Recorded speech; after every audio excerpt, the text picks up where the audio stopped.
प्यारे बच्चों, कैसे हैं आप लोग। आशा करते हैं कि आप बहुत अच्छे होंगे, मस्त होंगे, जहाँ होंगे स्वस्थ होंगे। प्यारे बच्चों, आपका अपना ऑनलाइन प्लेटफॉर्म लाइव क्लास में स्वागत है। हम हमारा जो लाइव क्लास है आपके लिए एक बेहतर चीज लेके आ रहा है। जो भी छात्र एसएससी जीडी की तैयारी कर रहे हैं और जो भी इस साल फॉर्म भरे हैं वो हमारे इस ऑनलाइन प्लेटफॉर्म से जुड़ सकते हैं। हम लोग जो प्रीवियस ईयर 2025 में प्रश्न पूछा गया था उसका हम लोग प्रैक्टिस करेंगे, ठीक है। ये तब तक आपका चलेगा जब तक आपका एग्जाम ना हो जाए। तो जो भी विद्यार्थी एसएससी जीडी की तैयारी कर रही है, मैथ वो पूरा पढ़ चुके हैं, वो हमारे से जुड़ सकते हैं, जिससे कि ये होगा कि उनका पूरा मैथ में रिवीजन हो जाएगा। तो प्यारे बच्चों, सबसे पहले तो काम ये है कि आप जहां से भी ये वीडियो देख रहे हैं आप अपने साथ एक कॉपी और एक पेन को लेकर बैठें और पहले आप प्रश्न को खुद से सॉल्व करें। प्रश्न अगर ना है उसके बाद आप वीडियो को देखें। तो इसी सीरीज में हम लोग स्टार्ट करते हैं। पहला सवाल आप देख रहे हैं जो हमारा बोर्ड पे है। एक व्यक्ति 9 किलोमीटर प्रति घंटे की चाल से कोलकाता से अहमदाबाद जाता है तथा उसी मार्ग से 18 किलोमीटर प्रति घंटे की चाल से कोलकाता वापस आता है। पूरी यात्रा के दौरान उसकी औसत चाल ज्ञात कीजिए। ऐसा सवाल में प्यारे बच्चों क्या किया जाता है, जब भी अगर एवरेज स्पीड की बात करें और डिस्टेंस सेम दिया हो, यहाँ पर हमें यहाँ पे दिख रहा है कि जो डिस्टेंस से वो जा रहा है वही डिस्टेंस को वो वापस लौट रहा है। मान लीजिए कोई एक डिस्टेंस है और पहले वो 9 किलोमीटर प्रति घंटे की चाल से जा रहा है। मान लीजिए डिस्टेंस कोई दूरी है 9 किलोमीटर प्रति घंटे की चाल से जा रहा है, वही दूरी को लौटते समय वो 18 किलोमीटर प्रति घंटे की स्पीड से वापस आ रहा है और पूछ रहा है आपसे एवरेज स्पीड। ऐसे जब भी अगर डिस्टेंस सेम हो तो उस केस में हम लोग एक फार्मूला याद रखेंगे एवरेज स्पीड का, 2xy अपान x प्लस वाई। x क्या है, ये जो है पहले जितने से वो जा रहा है। मान लीजिए x बराबर 9 किलोमीटर प्रति घंटे की स्पीड से जा रहा है, वापस कितने से आ रहा है, y बराबर 18 किलोमीटर। तो यही आपका x और y हो गया। यहाँ पर हम वैल्यू पुटअप करेंगे।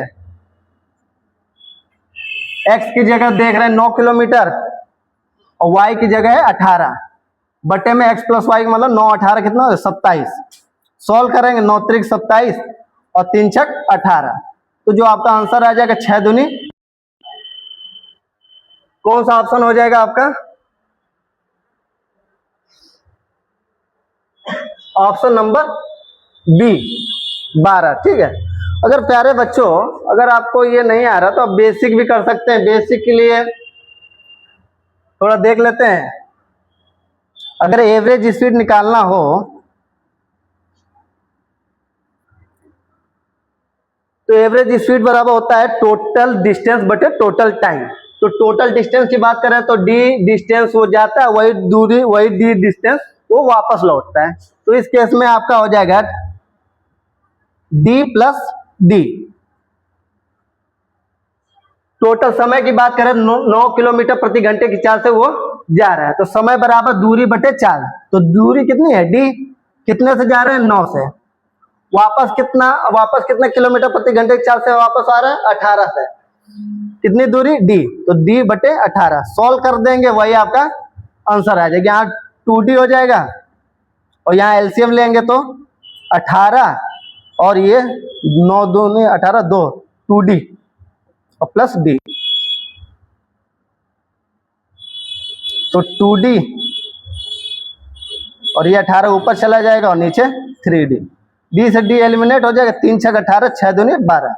तो ऐसे भी आप कर सकते हैं अगर आपको नहीं समझ में आ रहा है फार्मूला, जबकि इसका मेन फार्मूला आपको याद होना चाहिए। 2 मिनट 1 सेकंड 10 सेकंड का सवाल है।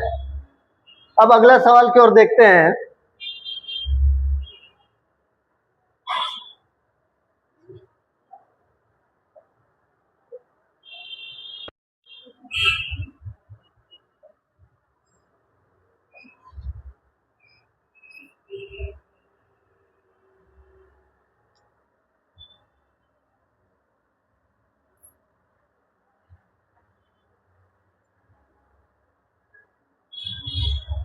अगले सवाल में कह रहा है कि 210 मीटर और 140 मीटर लंबाई वाली दो रेलगाड़ी।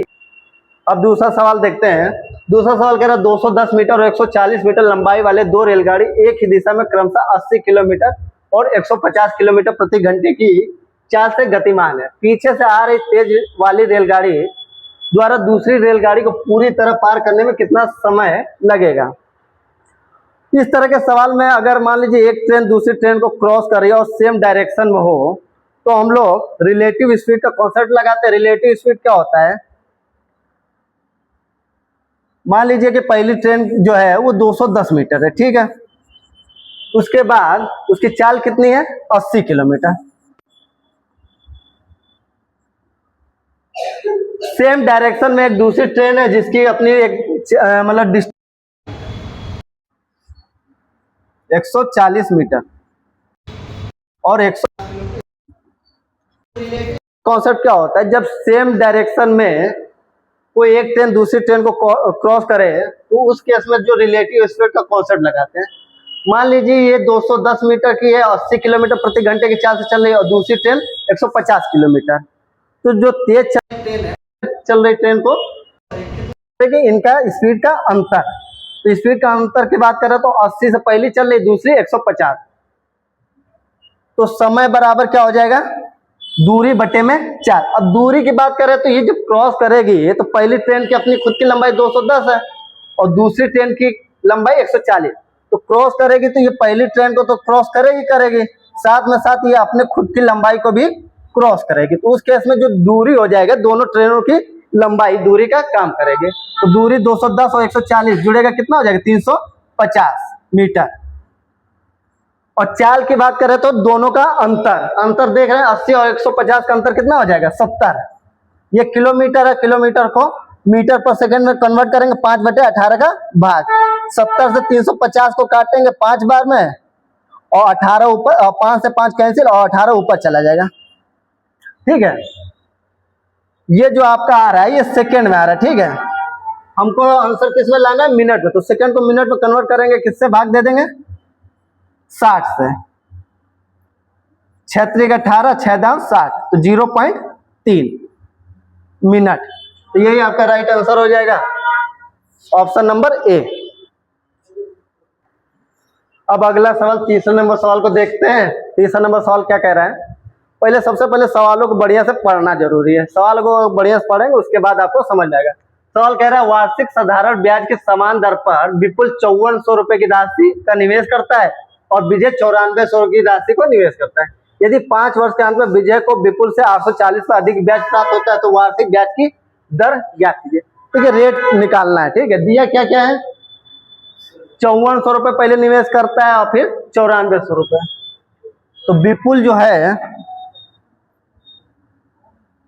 विपुल 5400 निवेश कर रहा है और विजय 9400।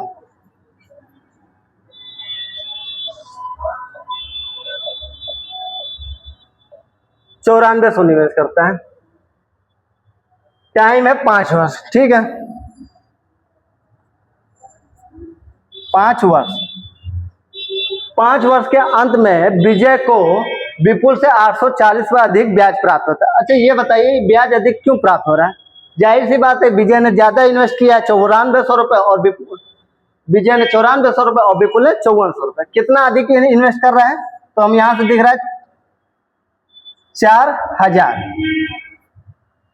ठीक है।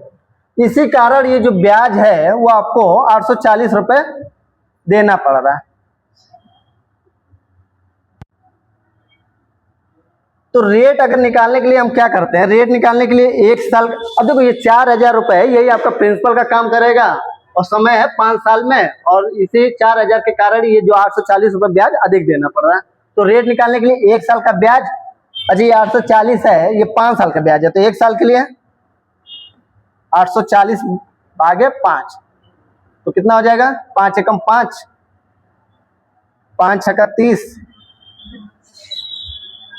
40, तो 168 रुपए तुम्हारा ब्याज हो जाएगा। 1 साल का ब्याज हमको मालूम होना चाहिए, बटे में ये प्रिंसिपल का काम करेगा, गुणे 100, सॉल्व करा देंगे, रेट आ जाएगा 2 0 से 2 0, 4 चौक 16, 4 दूनी, तो कितना हो जाएगा 42/10 मतलब 4.2।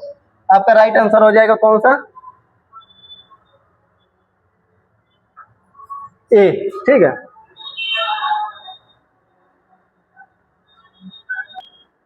अब नेक्स्ट प्रश्न को देखते हैं। प्रश्न नंबर 14, ये सिंप्लीफिकेशन का सिंपल सवाल है। सवाल में देखिए क्या कह रहा है। ऐसे सवालों को आपको सॉल्व करना होता तो सबसे छोटे ब्रैकेट को सॉल्व करते हुए बड़े ब्रैकेट पे जाते हैं। ठीक है, अब इसको देखिए तो 48/8, 48/8, तो इसको आगे यहीं सॉल्व करेंगे तो कितना आ जाएगा 6। मल्टीप्लाई है, ये 49/7 दिख रहा है तो ये कितना हो जाएगा 7 प्लस 40/4 का मतलब हो गया 10, 7 - 3 का मतलब 4, और ये कुछ इस तरीके से। अब सॉल्व करेंगे 6 गुणे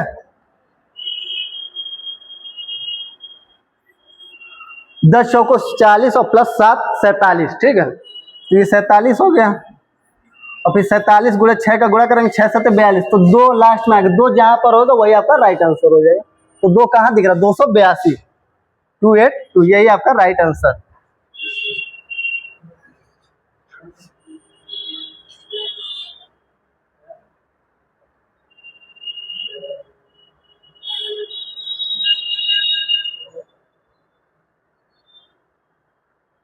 अब अगला प्रश्न हम लोग देखते हैं, प्रश्न नंबर 5वां। ठीक है, प्रश्न नंबर 5 में क्या कह रहा है कि दो संख्या 4 और 9 के अनुपात में यदि उनका मध्यानुपाती 24 है तो दोनों संख्याओं के बीच धनात्मक अंतर ज्ञात कीजिए। अब मध्यानुपात तृतीयानुपात, इससे काफी सवाल बनता है। इसमें कह रहा है मध्यानुपात 24 है, संख्या दिया है 4:9। मध्यानुपात होता क्या है मान लीजिए यदि मध्यानुपात x है तो मध्यानुपात का मतलब ये दोनों संख्याओं का वर्गमूल, तो 4 × 9, तो x बराबर कितना हो जाएगा 36 और x बराबर 6। तो यही आपका मध्यानुपात निकल का है। हमारे अकॉर्डिंग 6 दिया है, जबकि प्रश्न में मध्यानुपात है 24, तो 6 बराबर किसके हो जाएगा 24 के, तो 1 बराबर 4, 1 बराबर 4। तो पूछ क्या रहा है दोनों संख्याओं के बीच धनात्मक अंतर, दोनों संख्याओं के बीच धनात्मक अंतर का मतलब है 9 4 का अंतर 5, तो 1 बराबर 4 तो 5 बराबर 20, यही आपका राइट आंसर हो जाएगा, ऑप्शन नंबर डी।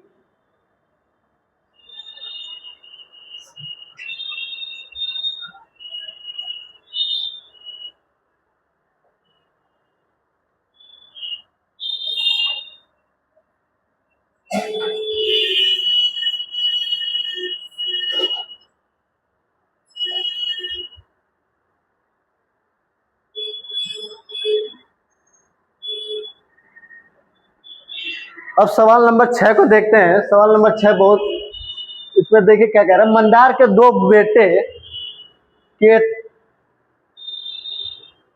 दो बेटे केतन और तुषार, 11 वर्षीय केतन को मंदार की संपत्ति से कुछ धनराशि मिलती है और 12 वर्षीय तुषार को बाकी धनराशि मिलती है, लेकिन केतन और तुषार को धनराशि तभी मिलेगी जब वे 22 वर्ष के हो जाएंगे। तब तक धनराशि बैंक में जमा रहेगी और उस पर वार्षिक रूप से चक्रवृद्धि ब्याज 8% वार्षिक दर पर ब्याज मिलेगा। जब दोनों 22 वर्ष के हो जाते हैं तो उन्हें समान धनराशि मिलती है। यदि मंदार के पास कुल धनराशि 24,700 है तो मंदार ने तुषार को शुरुआत में कितनी धनराशि दी। काफी अच्छा सवाल है, सीआई का सवाल है। अब यहाँ पे देखिए, एक मान लीजिए मंदार है, उसने उसके दो पोते हैं, एक क्या है केतन और दूसरा तुषार। उसने उन दोनों के नाम पर पैसा जमा किया और वो जो पैसा है वो कितने प्रतिशत रेट पर दिया है 8%। अब वो पैसा इस तरह के दिया है कि 22 वर्ष में वो दोनों को समान मिल जाएगा। तो रेट कितना है,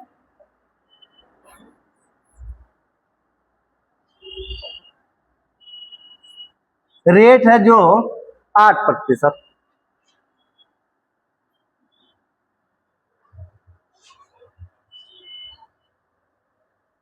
तुषार और केतन।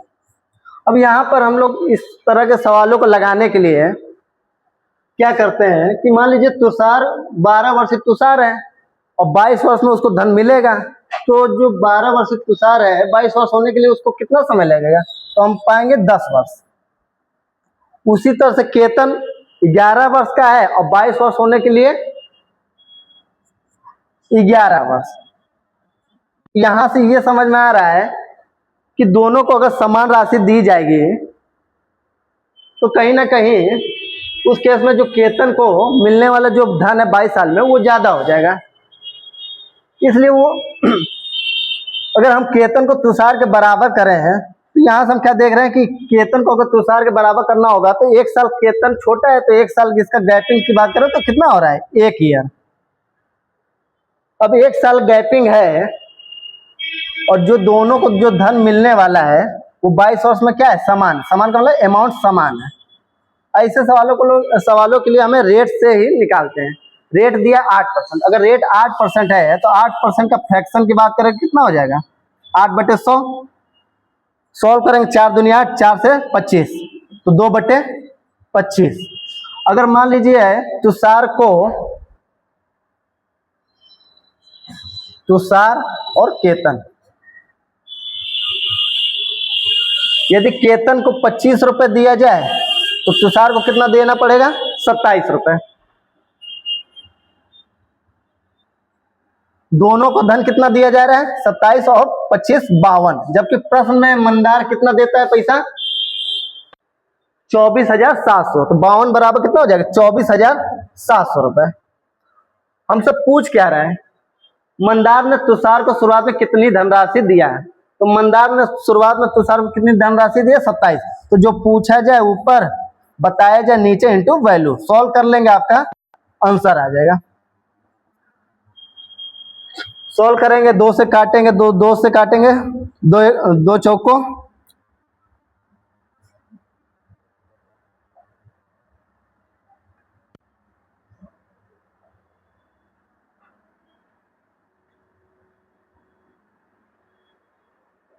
2 से इसको काटेंगे तो 2 दूनी 4 और 2 छंग 12। इसको काटेंगे 2 एकम 2, 2 दूनी 4, 2 3 6, 2। उसके बाद फिर 2 से काटेंगे, 2 से 13 बार में और 2 से 2 छंग 12, 2 एकम 2, 2 सत्ते 14, 2 पंचे 10। अब 13 से काट देंगे तो 13 चौको 52 और 9, 13 छंगटा 13 सत्ते 91 और 6 13 पचे 65, 475 और 27 का गुणा कराएंगे तो आपका क्या आ जाएगा? 12,825। आपका राइट आंसर हो जाएगा 30।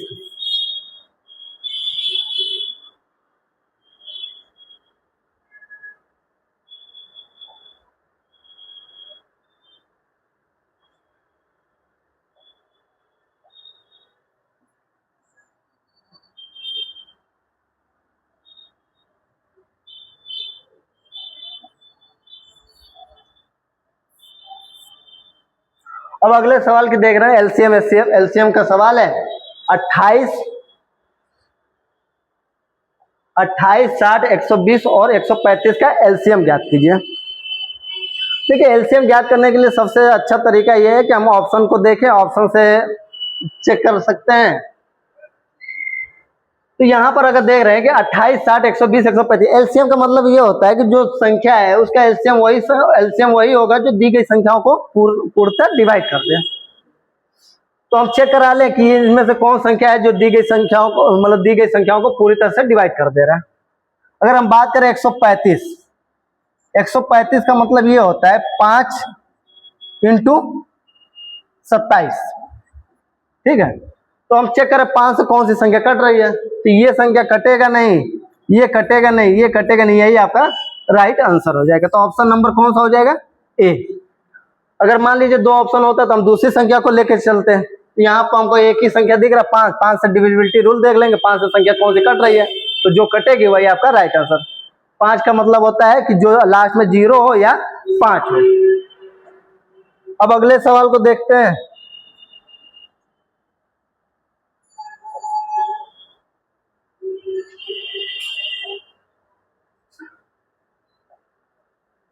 अगला सवाल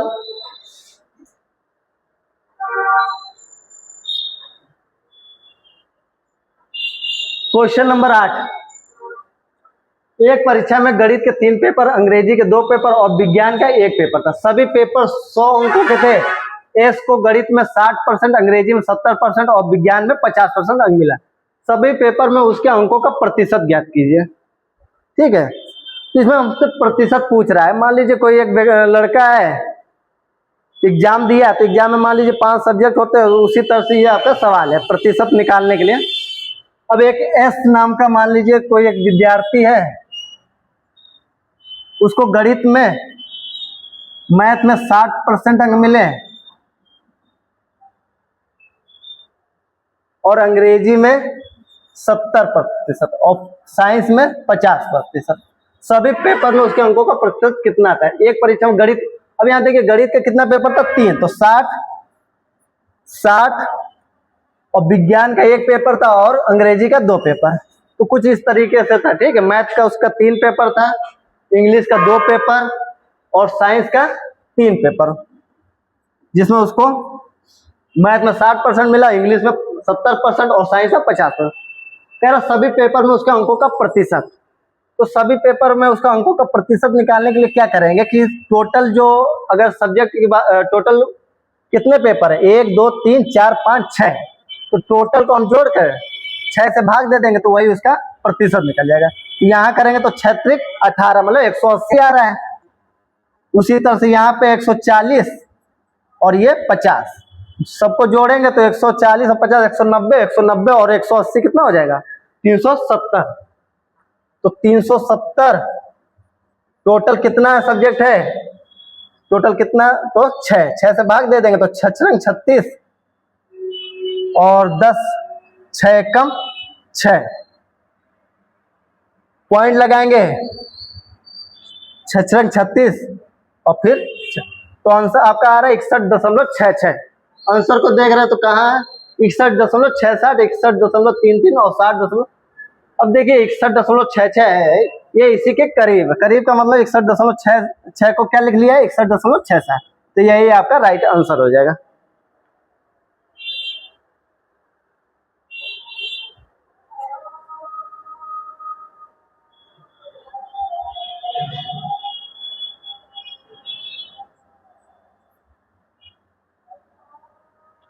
अब नेक्स्ट सवाल प्रश्न नंबर 9 को देखें। एक विद्यार्थी को एक पुस्तक की खरीद पर निम्नलिखित 4 ऑफर मिले हैं।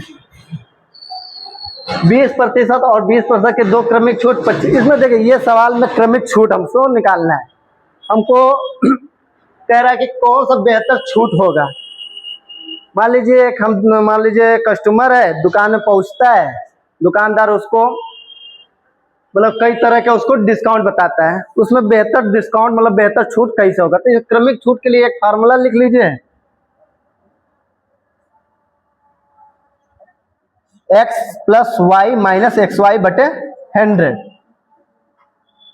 इसी से आपका पहले की बात करें तो पहले 20% और 20% की 2 क्रमिक छूट, x की जगह 20 हो जाएगा, y की जगह 20, तो 20 20 40 माइनस x की जगह 20 × 20 बटे 100। 2 0 से 2 0 कैंसिल, 20 में से 4 गया 36, पहले के लिए अगर 36 हो गया। उसी तरह से दूसरा निकालेंगे तो 25 15 40, x की जगह 25 और y की जगह 15, तो 25 15 40 माइनस 25 × 15 बटे में 100। 25 चौको 100, 4 से काटेंगे, 4 तियां 12, 4 सत्ते 28 और 4 5 20, तो 40 में 3.75 को लेस करेंगे तो कितना आ जाएगा? 36.25। ठीक है, तो दूसरा ये हो जाएगा। उसी तरह से तीसरा करेंगे। देखिए 30 और 10 40 तो सेम है, और 30 और 10, 30 10 का मतलब 3, तो 40 और 3 गया 37, तो 37 हो गया। उसी तरह से चौथा करेंगे। चौथे में 5% और 35% की 2 क्रमिक छूट, तो 5 और 35 40, 5 और 35 का मतलब 40 हो गया, माइनस 5 × 35 बटे में 100। तो यहाँ से 5 और 35 का गुणा करा देंगे, 5 × 5 25, 2 5 15 17 बटे 100। इसका मतलब कितना आ रहा है? 40 में से क्या घटाएंगे 1.75। तो यहाँ कितना आ जाएगा 38.25। तो बेहतर छूट किसमें दिख रहा है? तो बेहतर छूट आपको 38.25। 38.25 कहां से आया? 5 और 35। तो आपका राइट आंसर चौथा। चौथा कहां है? ये।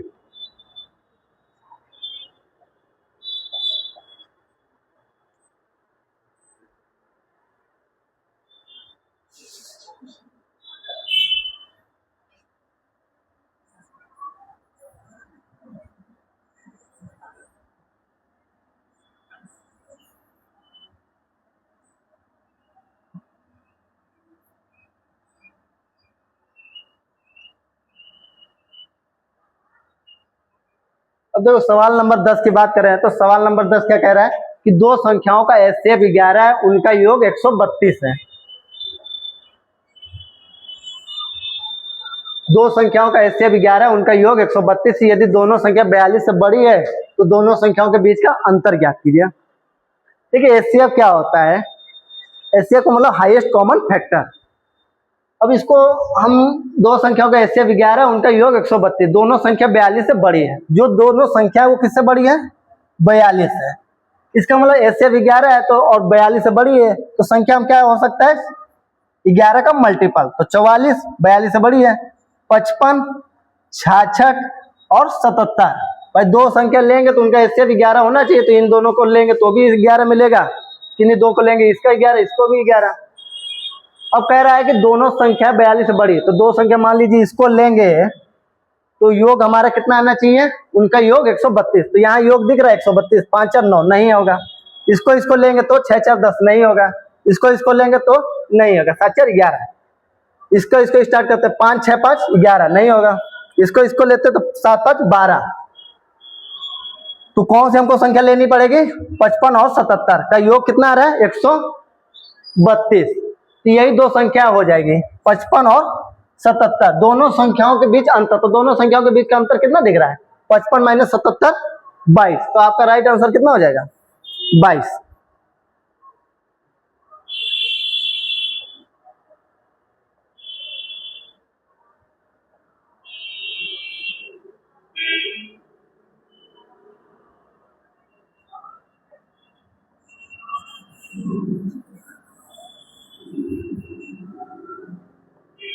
अगले सवाल को देखते हैं। अगला सवाल क्या है? 16 और 18 का तृतीय अनुपात ज्ञात कीजिए। तृतीय अनुपात अभी मध्य अनुपात हम लोगों ने पढ़ा था, उसी तरह से तृतीय अनुपात पूछ रहा है। तृतीय अनुपात में क्या करते हैं? 16 और 18 का तृतीय अनुपात। मान लिया तृतीय अनुपात x है, तो x बराबर क्या होता है? तृतीय अनुपात मतलब इसका स्क्वायर करके 16 का भाग। तो 48 का स्क्वायर बटे में 16। तो सोल्व करा देंगे। 48 बटे में 16 फिर 48।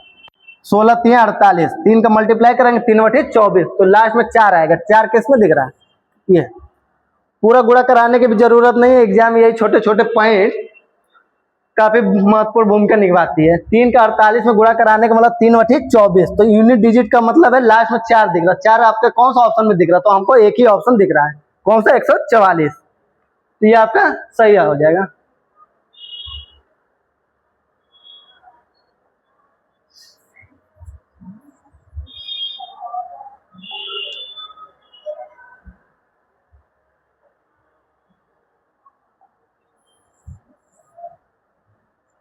अब नेक्स्ट सवाल 12 नंबर को देखते हैं। 12 नंबर क्या कह रहा है कि उस वस्तु का क्रय मूल्य क्या है जो 8% लाभ के साथ 1566 में बेची जाती है। क्रय मूल्य का सवाल है सीपी और एसपी का। ठीक है, कह रहा है उस वस्तु का क्रय मूल्य। तो क्रय मूल्य मान लीजिए 100 है। लेट किया है कि क्रय मूल्य कितना हो गया? 100। यदि क्रय मूल्य 100 है, 8% का लाभ कमाना है तो कितने में बेचना होगा? 108। 100 का 8% मतलब 8। तो कितने में बेचना होगा? 108 में। ये हो जाएगा तुम्हारा एसपी। ये क्या है? सीपी। हमारे अकॉर्डिंग 108 में बेचा जा रहा है, जबकि प्रश्न में कितना में बेचा जा रहा है? 1566। तो 108 किसके बराबर हो जाएगा? 1566। पूछ क्या रहा है? क्रय मूल्य। तो जो पूछा जाए ऊपर बताया जाए, नीचे इंटू वैल्यू। सोल्व करा लेंगे, आपका राइट आंसर हो जाएगा। ठीक है, सोल्व कराएंगे तो पाएंगे आपका 1450 आपका आंसर होगा। ठीक है, सोल्व करा लीजिए। 2 से काटेंगे 2 पंचे 10, 2 चौको 8, 2 से काटेंगे 2 सत्ते 14 और 2 अठे 16, 2 तिया 6, 3 से कट रहा, 3 से कटा, 5 4 9 मतलब 3 से कटेगा, 8 7 15, 15 और 3 18, 3 से काट लीजिए, या 9 से 7 8 7 15 3 9 से 9 छक्का 54, 9 से 9 अठी 72 और 6 9 7 63, 6 से अब 3 से तो 3 दूनी 6, 3 से काटेंगे 3 दूनी 6, 3 नहीं 27, 2 से काटेंगे 50 12, 50 का गुणा 29 में कराएंगे तो कितना आ जाएगा 1450, ये आपका राइट आंसर। 50 गुणा 29 1450।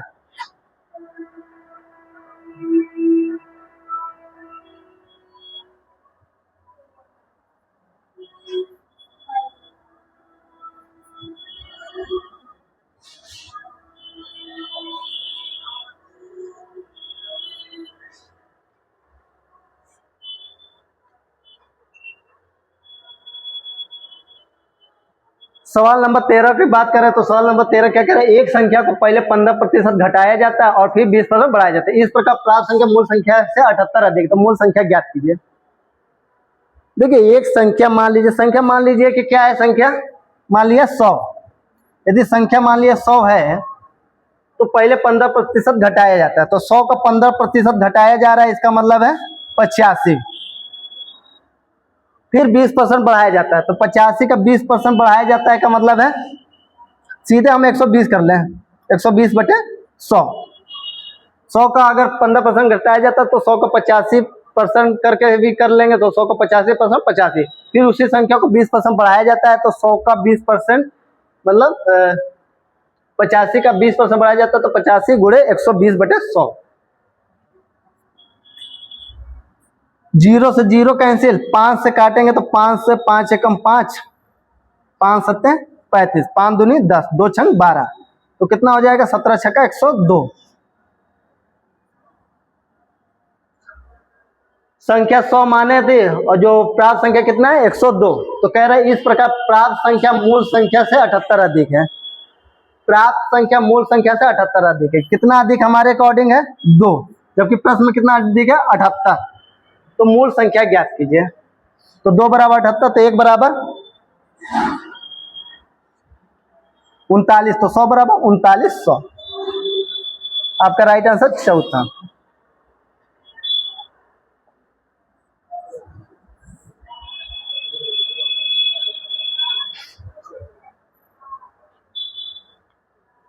अब सवाल नंबर 14 की बात करें, सवाल नंबर 14 कह रहा है कि ए किसी कार्य को 32 दिन में और बी उसी कार्य को 48 दिन में पूरा कर सकता है, वे 8 दिनों तक एक साथ कार्य करते हैं और फिर एक कार्य करना छोड़ देता है, शेष कार्य को 60% भाग बी कितने दिन में करेगा, ठीक है। तो टाइम एंड वर्क का सवाल है, देखते हैं। ए किसी कार्य को 32 दिन में करता है, बी उसी कार्य को 48 दिन में, ए किसी कार्य को 32 दिन में करता है, बी उसी कार्य को 48 दिन में, तो मान लीजिए इसको एलसीएम लेंगे तो जो निकलेगा वो आपका कार्य है। तो कार्य की बात करें तो टोटल वर्क कितना है 32 और 48 का एलसीएम 96, ठीक है। मान लीजिए टोटल जो वर्क है वो 96 वर्क है। अगर मान लीजिए ये 32 दिन में करता है तो क्षमता की बात करें तो 32 का 56 से डिवाइड करेंगे तो 3 क्षमता हो जाएगा, 48 का 96 से डिवाइड करेंगे तो 2 क्षमता।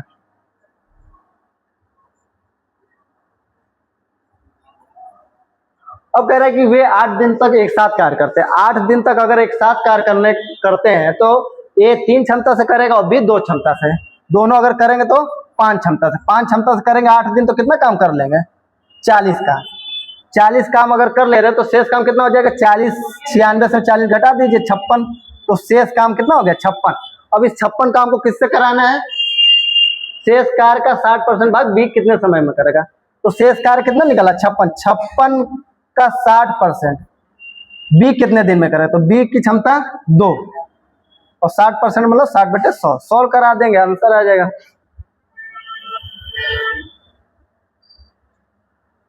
जीरो से 0, 2 से काटेंगे 28 दूनी 56, 2 से काटेंगे 3 बार में, 2 पंचे 10, 3 का गुणा करेंगे 3 बटे 24 की 4, 3 बटे 24 की 4, 3 दूनी 6 2 8, 84 बटे में 5। ठीक है, 84 बटे में 5, 16 पचे 80 और 4 84। तो आपका राइट आंसर क्या हो जाएगा? 3। ठीक है,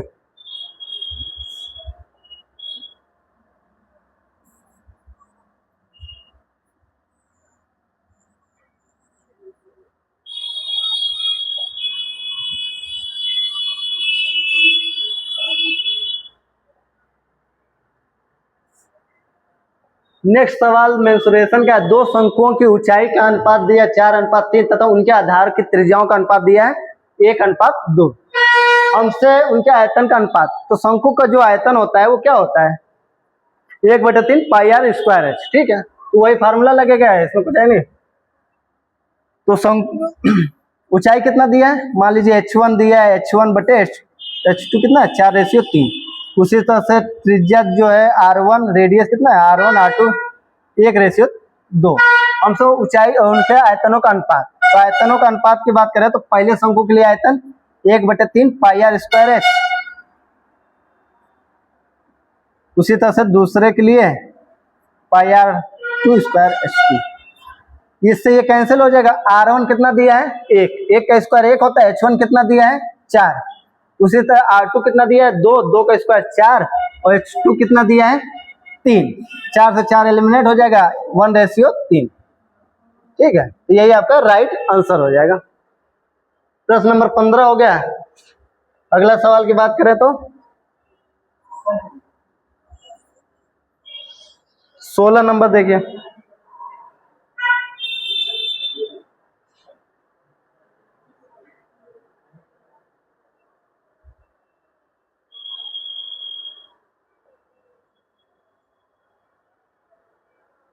सोलह नंबर परसेंटेज का सवाल है। पेट्रोल के मूल्य में प्रति लीटर 85% की वृद्धि होती है, इसकी खपत में कितने प्रतिशत की कमी कर दी जाए कि इस पर होने वाले व्यय में केवल 48% की वृद्धि हो जाए? तो पेट्रोल का मूल्य मान लीजिए पहले 100 रुपए प्रति लीटर था, अब कितने की वृद्धि हो गई? 85 की। तो 100 रुपए पहले था, अब कितना हो गया? 185 रुपए लीटर। इसकी खपत में कितने प्रतिशत की कमी कर दी जाए कि इस पर होने वाले व्यय केवल 48% की वृद्धि हो? देखिए, मान लीजिए कि पहले हम पेट्रोल डलाते थे 100 रुपए लीटर, अब वो ही तेल की कीमत कितना हो गया है? 85 की वृद्धि हो गई, 85%। तो अब वही तेल लेने जाना होगा तो कितने में मिलेगा? 185 रुपए का 1 लीटर। तो जबकि हम क्या कर, हम मतलब जो कस्टमर है वो कितना देना चाह रहा है? 48% की वृद्धि। 48% की वृद्धि का मतलब है कि जो कस्टमर पहले 100 रुपए देना चाह रहा था, अब वो कह रहा है कि हम ज्यादा से ज्यादा कितना दे सकते हैं? 48% वृद्धि। कहने का मतलब पहले हम 100 रुपए में भरवाते थे, अब हम ज्यादा से ज्यादा 148 रुपए ही खर्च कर सकते हैं। ठीक है, तो अगर 148 रुपए अगर खर्च करेगा तो जाहिर सी बात है कि तेल में कुछ कमी करना पड़ेगा। तेल जो 1 लीटर पहले मिलता था, अब वो 1 लीटर ना मिलेगा, क्योंकि उसका जो तेल का मूल्य कितना हो गया? 185 रुपए प्रति लीटर। तो खपत कितनी कम कर दी जाए? तो खपत की बात करें तो 185 रुपए लीटर हो गया, जबकि वो चुका कितना रहा है? 148 रुपए। तो कितना कम कर दी जाए? 185 में से 148 का डिफरेंस कितना हो रहा? 50 37। 37 कम कर दे, कहां से? 185 से गुणे 100। 37 बच्चे कितना होता है? 5 5 से 20। तो कितने प्रतिशत की कमी कर दी जाए? 20%। आपका राइट आंसर हो जाएगा ऑप्शन नंबर सी। ठीक है,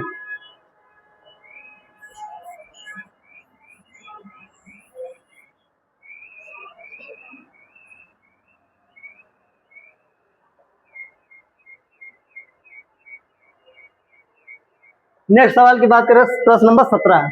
यदि समान ब्याज पर 2 वर्ष में साधारण ब्याज 42 है तथा चक्रवृद्धि ब्याज 51 है, तो मूलधन ज्ञात कीजिए। पी हमको निकालना है। ठीक है, 2 वर्ष का एसआई कितना दिया? 42। अगर एसआई 42 दिया है तो पहले साल कितना होगा? 21 रुपए, दूसरे साल 21 रुपए, तभी तो 2 साल का ऐसा ही 42 होगा। जबकि सीआई में क्या होता है कि ब्याज पर भी ब्याज देना पड़ता है। सीआई कितना दिया? 51। 42 और 51 का डिफरेंस 9। इसका मतलब जो ब्याज है 9 रुपए एक्स्ट्रा देना पड़ा होगा, कब? दूसरे साल। तो ये पूरा क्या हो जाएगा? सीआई। हमसे मूलधन पूछ रहा, मूलधन पी।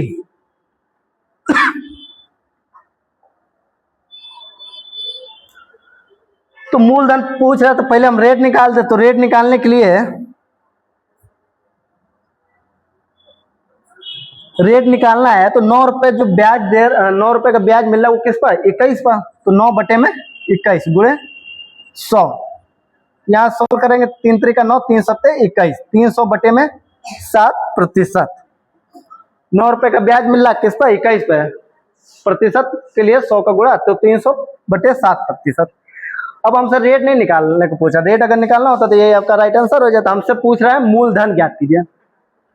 तो मूलधन के लिए हम क्या करेंगे? तो जिसे देखिए मूलधन का रेट प्रतिशत अगर हम निकालेंगे, अगर 1 साल के लिए, तो वही तो ब्याज होता है। तो मूलधन का रेट परसेंट 1 साल के लिए, तो ब्याज कितना है 1 साल का? 21। सोल्व करा देंगे तो यही रेट कितना है? 300 बटे में 7%। प्रतिशत हटेगा तो 100 का भाग बटे में 21। 2 जीरो से 2 जीरो कहेंगे, 3 सत्ते 21 और पी बराबर 7 उधर जाएगा तो 7 सत्ते 49। तो यही आपका राइट आंसर 49।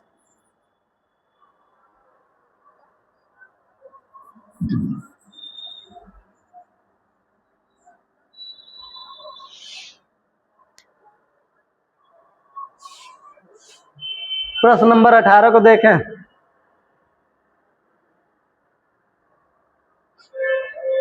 प्रश्न नंबर 18 कह रहा है कि एक बेईमान दुकानदार अपने सामान को क्रय मूल्य पर बेचने का दावा करता है, हालांकि वो एक ऐसे बाट का उपयोग करता है जिसका वजन वास्तव में उस पर लिखे वजन से 46% कम है। तो उसका लाभ प्रतिशत ज्ञात कीजिए।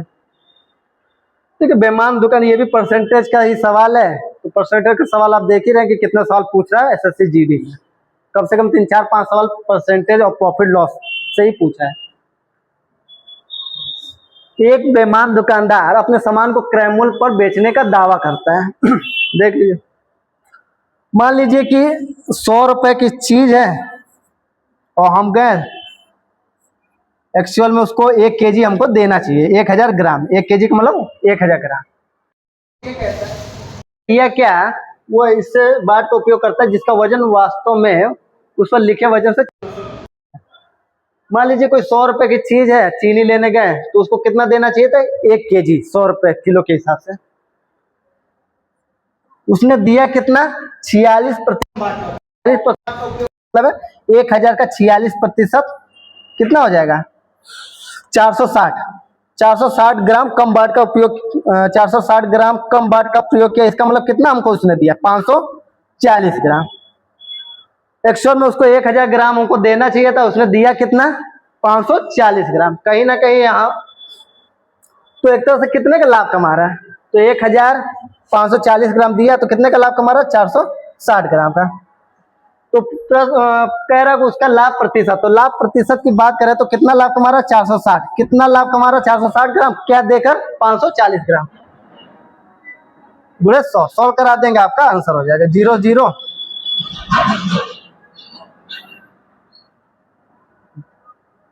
2 से काटेंगे 27 बार, 2 से काटेंगे 23 बार, तो 2300 बटे में 27। तो यही आपका राइट आंसर हो जाएगा। ऑप्शन में दिया है सही बटा में।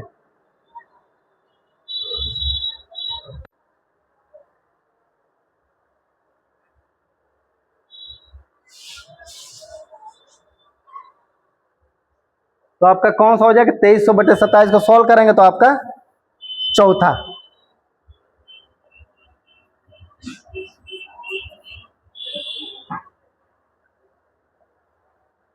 और प्रश्न नंबर 19 की बात करें।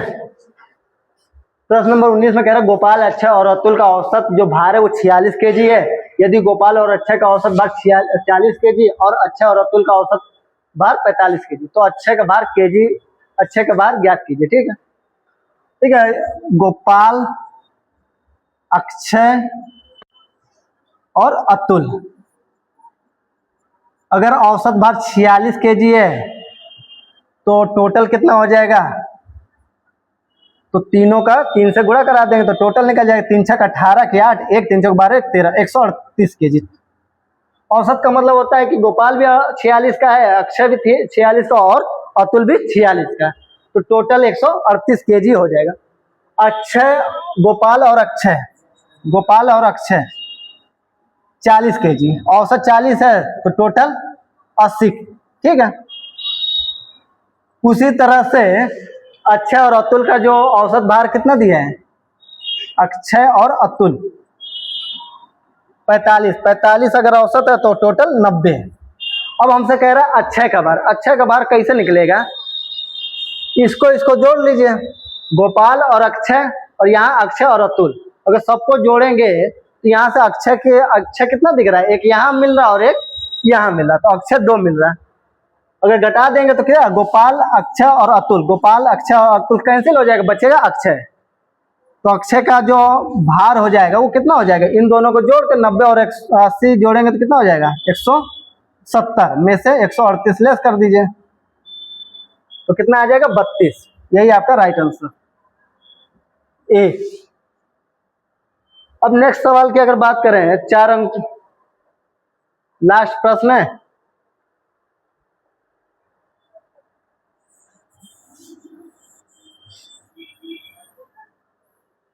लास्ट प्रश्न कह रहा है 4 अंकों की सबसे बड़ी संख्या ज्ञात कीजिए जो 15, 25, 40 और 75 से पूर्णतः विभक्त हो जाए। ऐसे सवालों के लिए ऑप्शन ही बेस्ट तरीका है आपका, 10 सेकंड में आपका सॉल्व हो जाएगा। 4 अंकों की सबसे बड़ी संख्या ज्ञात कीजिए, ये जो दिया आपका है ये सबसे बड़ी संख्या दिया है जो 15, 25, 40, 75 से पूर्णतः विभक्त हो जाए। तो ये जो दी गई संख्या है इसका मतलब है इनमें से ऐसी कोई संख्या जो इनसे पूर्णतः विभक्त हो जाए। तो हमें डिविजिबिलिटी रूल पढ़ा होगा, डिविजिबिलिटी रूल से चेक कर सकते हैं। अब यहाँ पर ये देखिए, अगर हम इसकी बात करें 40, तो 40 में दो तो है ही है, 2 × 20, तो हम 2 से कटने वाला देख ले, 2 से कौन सी संख्या कट रही है, ये कट रहा है, ये कट रहा है, ये नहीं कट रहा, तो ये होएगा नहीं, ये होएगा नहीं। इसका मतलब है कि तीसरे या चौथे में ही आपका 1 होगा। अब देखिए 4 से अगर बात करें, 4 दाम 40, 4 की डिविजिबिलिटी रूल क्या होता है, या तो लास्ट में 2 जीरो होना चाहिए या तो 60 है, या लास्ट में 2 संख्या 4 से कट रहे हैं, दोनों 4 से कट रहा है, 5 से भी कटेगा दोनों। अब इसके लिए अगर हम यहाँ पर देखें 75 का मतलब क्या होता है, 25 × 3, तो 3 की डिविजिबिलिटी रूल क्या होता है कि अंकों का टोटल यदि 3 से कट रहा हो तो संख्या भी 3 से कटेगी। तो 9 6 15, 3 से कटेगा, 9 9 18 और 6 24, ये भी 3 से कटेगा, तो इससे भी हमने चेक 25 से चेक करिए। 25 की डिविजिबिलिटी रूल क्या होता है कि 25 का मतलब है लास्ट में या तो 2 जीरो होना चाहिए या 25 का मल्टीपल होना चाहिए। तो यहाँ पर दोनों में से लास्ट में 2 जीरो किस में दिख रहा है, ये है, यहाँ तो दिख नहीं रहा, तो यही आपका राइट आंसर है। 25 की डिविजिबिलिटी रूल का मतलब है लास्ट में 2 जीरो या 25 का मल्टीपल। 25 का मल्टीपल का मतलब 25 हो या 50 हो या 75 हो, इस टाइप में अगर कोई संख्या होगा तो वो 25 से कट जाएगा। तो आपका राइट आंसर तीसरा, ठीक है। तो प्यारे बच्चों, आज का ये सेशन कंप्लीट होता है। आपका 20 सवाल था ये जो कि 2025 से पूछा गया था। तो वीडियो अच्छी लगी हो तो लाइक, शेयर और सब्सक्राइब कीजिएगा, और इसी तरह से वीडियो को अगर चाहिए होगा तो कमेंट कीजिएगा और जितना हो सके शेयर कीजिएगा।